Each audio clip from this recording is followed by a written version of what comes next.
नमस्कार दोस्तों, मैं मृदुल सारस्वत और आप देख रहे हैं कैसा भारत न्यूज। दोस्तों, इस समय हम नैमिषारण्य धाम की यात्रा पर निकले हैं और हमारा मकसद है इस पवित्र तपोस्थली, इस धर्म स्थल, इस पावन धाम के आपको एक एक स्थान के दर्शन कराना, एक एक स्थान के बारे में एक एक बात आप तक पहुंचाना, ये हमारी कोशिश है।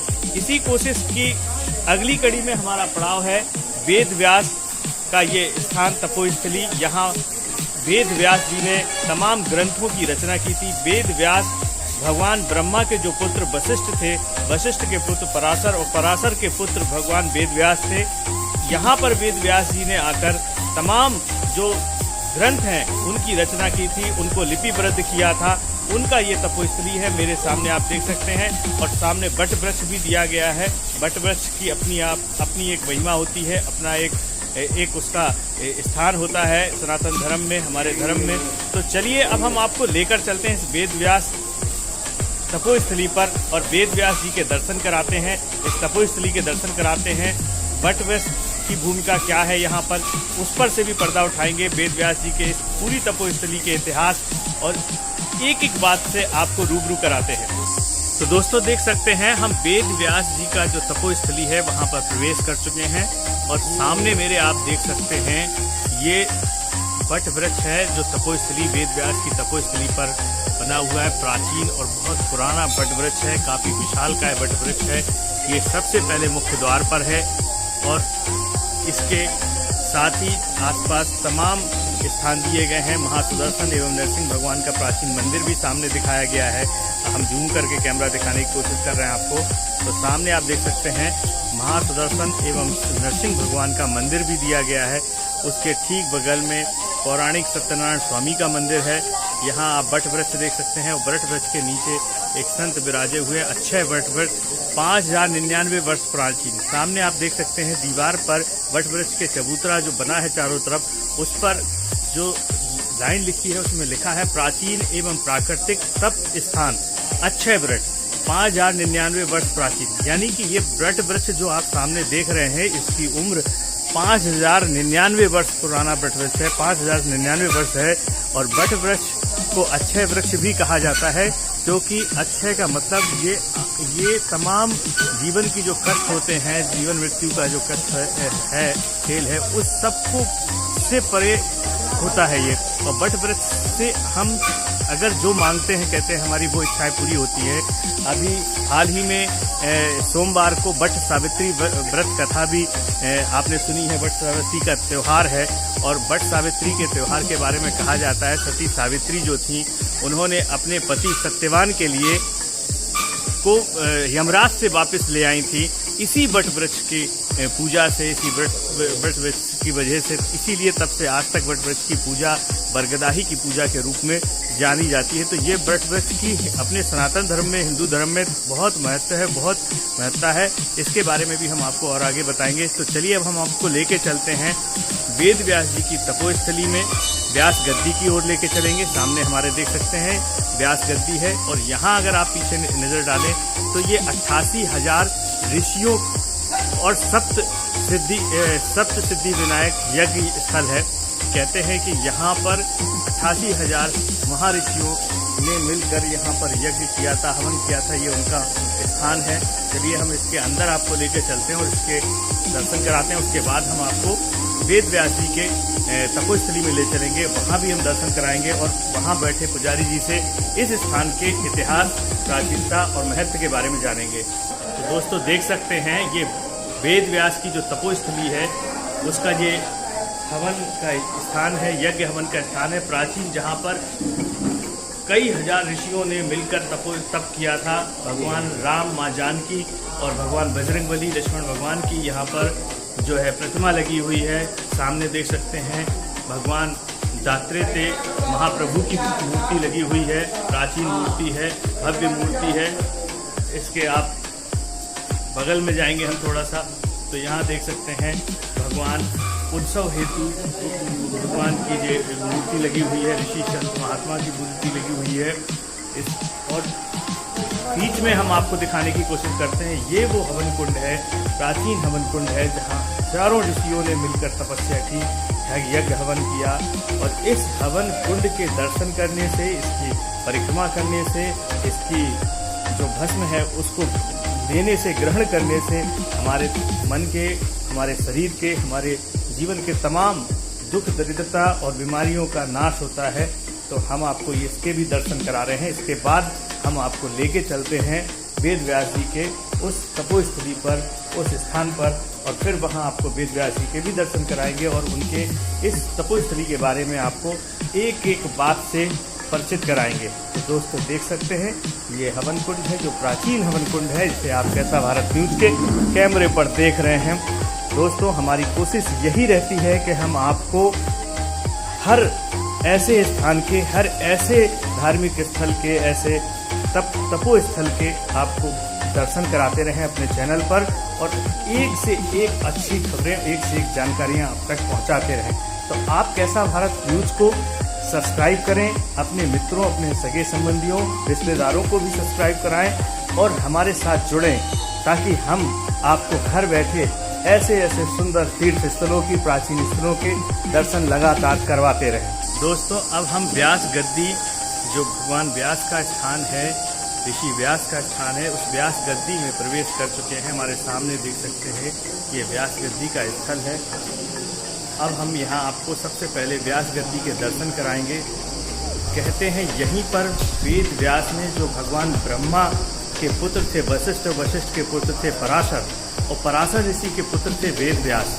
वेद व्यास जी ने यहीं पर तमाम ग्रंथों की रचना को लिपिबद्ध किया था, लिखा था, ताकि लोग संसार में युगों युगों तक उसका पुण्य लाभ लें, इतिहास को समझें, सनातन धर्म को समझें, हमारे देवी देवताओं को समझें, हमारे चाहे रामायण हो, त्रेता युग की, चाहे द्वापर युग के भगवान कृष्ण का युग हो, उन सब चीज़ों के बारे में, हमारे चारों ग्रंथों के बारे में, ऋग, यजुर, साम, अथर्व, सभी के बारे में ज्ञान प्राप्त हो। इन सब चीज़ों को ध्यान में रखते हुए वेद व्यास जी ने यहाँ पर सारे ग्रंथों को लिपिबद्ध किया था। आप देख सकते हैं मेरे सामने वेद व्यास जी की गद्दी है, और देख सकते हैं वेद व्यास जी की मूर्ति है। संग में भगवान सिद्धि विनायक, भगवान महागणेश, प्रथमेश भगवान महागणेश की मूर्ति है, क्योंकि प्रथमेश भगवान महागणेश की पूजा के बगैर, उनकी इच्छा के बगैर हम किसी भी काम की शुरुआत नहीं करते हैं। इसलिए वेद व्यास जी ने भी जो वेदों की रचना की, भगवान गणेश की इच्छा से की। वेद व्यास जी से तमाम बहुत सी चीज़ें यहाँ जुड़ी हुई हैं। नैमिषारण्य धाम में बहुत सा इतिहास जुड़ा हुआ है, हम इस पर भी पर्दा उठाएंगे, इसके बारे में बताएंगे। पहले आप इस व्यास गद्दी के दर्शन कीजिए। घर बैठे बैठे कैसा भारत न्यूज के कैमरे पर, चैनल पर आप हमारे साथ इस नैमिषारण्य धाम के इस भव्य, इस सुंदर और इस अलौकिक इस स्थल के, वेद व्यास जी के स्थान के दर्शन कीजिए, क्योंकि यहाँ अगर आपने दर्शन कर लिए तो समझिए जीवन आपका धन्य हो गया। तो देख सकते हैं आप सामने ये व्यास गद्दी है, इसके बगल में हम लेके चलते हैं।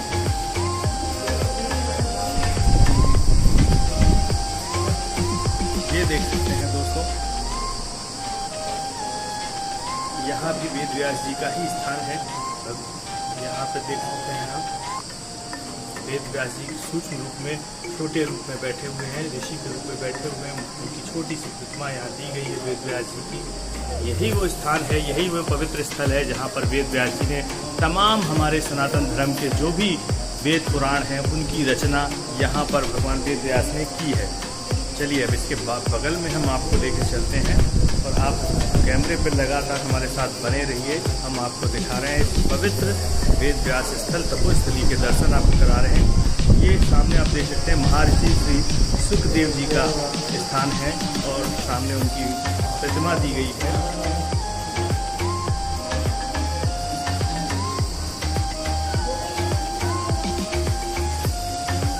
नैमिषारण्य धाम कहते हैं सारे तीर्थ स्थलों में इस स्थल का, इस धर्म स्थल का, इस तपोभूमि का अपना एक अलग ही महत्व है। आप सारे तीर्थ स्थलों में घूम कर आएँ, लेकिन अगर नैमिषारण्य धाम की तपोभूमि पर अगर आप नहीं आए तो आपका चारों धाम की यात्रा भी अधूरी मानी जाएगी, आपका सारा पुण्य प्रताप अधूरा माना जाएगा। इसलिए नैमिषारण्य धाम का बड़ा महत्व है, और इस नैमिषारण्य धाम की महिमा आपको सतयुग से लेके आज तक, चाहे त्रेता युग हो, चाहे द्वापर युग रहा हो या कलयुग, सब में आपको इसकी महिमा मिलेगी, सब में इसकी जानकारी मिलेगी।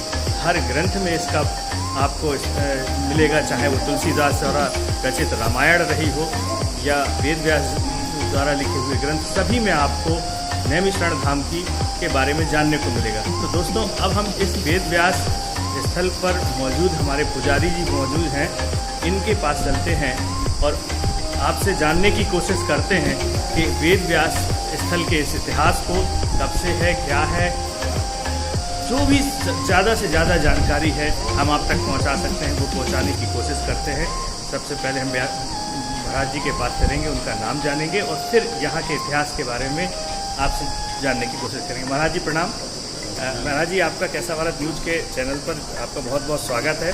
हमारे दर्शक को आप अपना नाम बताइए और नैमिषारण्य धाम की इस पवित्र तपोस्थली वेद व्यास स्थल के बारे में थोड़ा सा बताइए। बाहर वट वृक्ष भी देखा है, जो अच्छे वट वृक्ष है, 5099 वर्ष पुराना है, उसके बारे में भी थोड़ा सा बताइए। इसके इतिहास के बारे में हमारे दर्शकों को बताइए। मेरा नाम कमल किशोर दीक्षित, सेवक व्यासपीठ। मेरी जानकारी में जितना है मैं आपको बताता हूँ कि नैमिषारण्य तीर्थ सतयुग का तीर्थ है। रामचरितमानस में भी लिखा कि नैमिश्वर तीर्थ विख्याता अति पुनीत साधक सिद्धिदाता। ये अति पुनीत और सिद्धियाँ प्रदान करने वाला ये तीर्थ है। यहीं पे 88,000 ऋषि मुनियों ने सतयुग काल में तपस्या किया, वो ये भूमि है। और जिस आसन पर, जिस स्थान पर आप इस समय मौजूद हैं, ये वेद व्यास भगवान का गद्दी स्थान है, जिसका आपने दर्शन किया। ये गद्दी स्थान द्वापर युग से है। यहाँ पर पहले जो रचनाएं किया नाथ में किया, बद्रीनाथ में कोई जब स्टूडेंट नहीं मिला तो फिर भगवान वेद व्यास अपने ध्यान योग से जब देखा कि नैमिषारण्य में 88,000 ऋषि मुनि तप कर रहे हैं, उनको इस पवित्र भूमि पर पधारे और यहाँ पधार करके प्रमुख 4 शिष्य बनाए, महर्षि जैमिनी, अंगिरा, वैशंपायन और पैल, जिनको एक एक वेद का ज्ञान उपदेश किया। सूत महर्षि परम प्रिय शिष्य थे, उनको 18 पुराणों का ज्ञान उपदेश किया। सूत महर्षि ने शौनक जी की अध्यक्षता में एक ऋषि सत्र किया, जो 1000 वर्ष तक नैमिषारण्य की भूमि पर 88,000 ऋषियों के मध्य में चलता रहा। समस्त 18 पुराणों का ज्ञान उपदेश करते रहे। अपने पुत्र श्री सुखदेव जी महाराज को श्रीमद् भागवत महापुराण का ज्ञान उपदेश किया। वो कथा शुक्रताल में सुखदेव जी महाराज ने राजा परीक्षित को जब श्राप लगा और श्रवण कराया, जिससे उनको मोक्ष की प्राप्ति हुई। तब से समस्त मानव मात्र जो नैमिषारण्य पधारते हैं, व्यासपीठ का दर्शन करने आते हैं, उनके मनोरथ पूरे होते हैं। और यहाँ पर वेद व्यास भगवान के दर्शन करने से उन्हें उन समस्त वेद और शास्त्रों का ज्ञान प्राप्त हो जाता है कि हमारे जो वेद व्यास भगवान थे, उन्होंने ये सब रचनाएं मानव कल्याण के लिए किया। ऐसा शास्त्र में आता है कि व्यासाय विष्णु रूपाय व्यास रूपाय विष्णवे नमो वै ब्रह्मणि के वासिष्ठाय नमो नमः। व्यास जी कैसे आए, इस तपोस्थली पर आए कैसे, उनका अवतरण कैसे हुआ, उन्होंने इस तपोस्थली को ही क्यों चुना? सारे ग्रंथों चुना कि ये सबसे पवित्र भूमि नैमिषारण्य है। ये मध्य भी है पृथ्वी का, और यहाँ पे 88,000 ऋषि मुनि अपने ध्यान के योग से देखा बद्रीनाथ माणा जगह से कि वहाँ पर हम अगर पहुँचते हैं तो व्यास का मतलब विस्तार से होता है कि शास्त्रों का विस्तार करने के लिए रचनाएं किया था। वहाँ दुर्गम क्षेत्र था, काफ़ी हाइट थी, कोई मानव वहाँ पर नहीं पहुँच सका था, इसलिए वो नैमिषारण्य की भूमि का चयन करके इधर पधारे और यहाँ पर अपने उन वेदों का, उपनिषदों का, अपने शास्त्रों का ऋषियों के मध्य में विस्तार किया। इस विस्तार के लिए नैमिषारण्य की भूमि पर पधारे। अच्छा, हमें एक जानकारी हमें मिली है कि वेद व्यास जी जो थे वो ब्रह्मा जी के पुत्र जो वशिष्ठ थे, वशिष्ठ के पुत्र पराशर और पराशर के पुत्र थे वेद व्यास जी। वेद व्यास जी पहले जो वेदों की रचना करने के लिए वो पंजाब के साइड जो सरस्वती के नदी का किनारा होता है वहाँ गए थे और उन्होंने वहाँ पर अपने जो ग्रंथ है लिखने की कोशिश की। लेकिन कहते हैं सरस्वती जी की जो कलकल धारा थी वो जब वो लिख रहे थे तो उसकी आवाज़ से उनको दिक्कत हो रही थी, वो डिस्टर्ब हो रहे थे, एकाग्रता तो नहीं उन्होंने बनी। सरस्वती जी को श्राप दिया कि आप यहाँ से विलुप्त हो जाएं। उस समय से सरस्वती जी जो है विलुप्त हो गई, उनकी धारा विलुप्त हो गई। उसके बाद व्यास जी जो है उन्होंने कई बार लिखने की कोशिश की, जो भी क्या नाम करके हमारे ग्रंथ हैं, लेकिन वेद व्यास जी जब लिखने बैठते थे तो उनको कुछ समझ में नहीं आता था, वो लिख नहीं पाते थे, उनकी स्मृति चली गई थी, भूल जाते थे, बड़े परेशान रहे। और फिर उसके बाद उन्होंने काफ़ी तप किया, अपने पूर्वजों से जानने की कोशिश की, तब जाके उनको अपनी गलती का पता पड़ा और फिर वो दोबारा उन्होंने गलती की माफ़ी मांगी सरस्वती जी से। तो इस पर से थोड़ा सा पर्दा उठाइए कि सरस्वती जी क्या वहाँ से विलुप्त होकर यहीं आई थी और यहीं पर उन वेद व्यास जी को उनके दर्शन हुए थे, क्या हुआ था? सरस्वती जी नैमिषारण्य में ही पधारी थी जी, और वेद व्यास जी 100 वर्ष तक प्रार्थना करते रहे। जी, तब सरस्वती जी प्रसन्न हुई और तब उनके साथ में वो गई। उसके बाद ही वेद व्यास जी ने 100 वर्ष बाद ही मतलब यहाँ पर फिर ग्रंथों की रचना कर पाए। जी। उसके पहले उनकी स्मृति चली गई थी। सरस्वती ज्ञान को कहते थे। जी, तो क्या सरस्वती जी का भी यहाँ पर कोई ऐसा स्थान है जहाँ पर वो प्रकट हुई थी, या उनकी धारा या उनका कोई तपोस्थल या कुछ ऐसा स्थान मौजूद है? यही व्यास गद्दी के निकट ही पुष्कर तीर्थ है। जी, तो पुष्कर तीर्थ पर ही सरस्वती माता का निवास था। जी, और यहीं पर पता करते करते वेद व्यास जी जब अपने ध्यान योग से पहुँचे तो यहीं पर उन्होंने विनय करके और जब उनको प्रसन्न किया तो पुनः नित्य का कार्य प्रारंभ कर दिया। तो यहाँ से कितना दूर होगा वो पुष्कर? पुष्कर कोई बहुत दूर नहीं है, जी, मुश्किल 200 मीटर 300 मीटर पे है। जी, मंदिर के पीछे ही पड़ता है वेद व्यास गद्दी? हाँ, मंदिर के पीछे ही पड़ता है।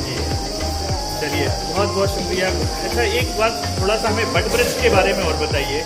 जो अक्षय वट वृक्ष है, इसका क्या महत्व है और इसका क्या इतिहास है?